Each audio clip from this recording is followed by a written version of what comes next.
എമ്പുരാൻ വിവാദങ്ങളിൽ മാധ്യമങ്ങളെ പഴിച്ച് doctor Sasi Tharoor MP. മാധ്യമങ്ങളാണ് വിവാദം ഉണ്ടാക്കുന്നത് എന്നായിരുന്നു ശശി തരൂരിന്റെ പ്രതികരണം.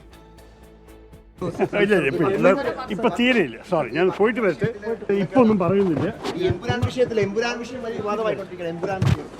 നമുക്ക് വിവാദം തന്നെയല്ലേ നിങ്ങളുടെ ജീവിതമാർഗം, ഞാൻ എന്താ പറയാ, വിവാദം ഉണ്ടാക്കാൻ ആഗ്രഹിക്കുന്ന വ്യക്തിയാണ്.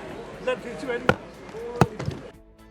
സിനിമ പലരെയും വിമർശിക്കുന്നുണ്ടെന്നും സിനിമയ്ക്കെതിരായ നീക്കങ്ങൾ ആവിഷ്കാര സ്വാതന്ത്ര്യത്തിന്മേലുള്ള കടന്നുകയറ്റമാണെന്നും CPIM കേന്ദ്ര കമ്മിറ്റി അംഗം EP ജയരാജൻ പറഞ്ഞു. എമ്പുരാൻ മലയാള സിനിമയാണ്.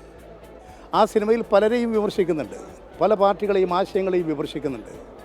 പക്ഷേ എമ്പുരാൻ സിനിമ ഇവിടെ അവതരിപ്പിക്കണമെങ്കിൽ, അങ്ങനത്തെ ഒരു സ്ക്രിപ്റ്റ് തയ്യാറാക്കണമെങ്കിൽ, അതിൽ അഭിനയിക്കണമെങ്കിൽ, സിനിമ രൂപകൽപ്പന ചെയ്യണമെങ്കിൽ, പാട്ട് എഴുതണമെങ്കിൽ, പാടണമെങ്കിൽ, ടാക്കീസിൽ അവതരിപ്പിക്കണമെങ്കിൽ RSSൻ്റെ അംഗീകാരം വേണം, ഓർഗനൈസറുടെ അംഗീകാരം വേണം എന്ന നിലയിലേക്ക് രാജ്യത്തെ കൊണ്ടുപോവുകയാണ്. ആവിഷ്കാര സ്വാതന്ത്ര്യത്തിന് നേരെയുള്ള കടന്നാക്രമണമാണ്. എല്ലാ വിഭാഗം ജനങ്ങളും ഒന്നിച്ച് പ്രതിരോധിക്കേണ്ട ഒരു നിലയാണിത്.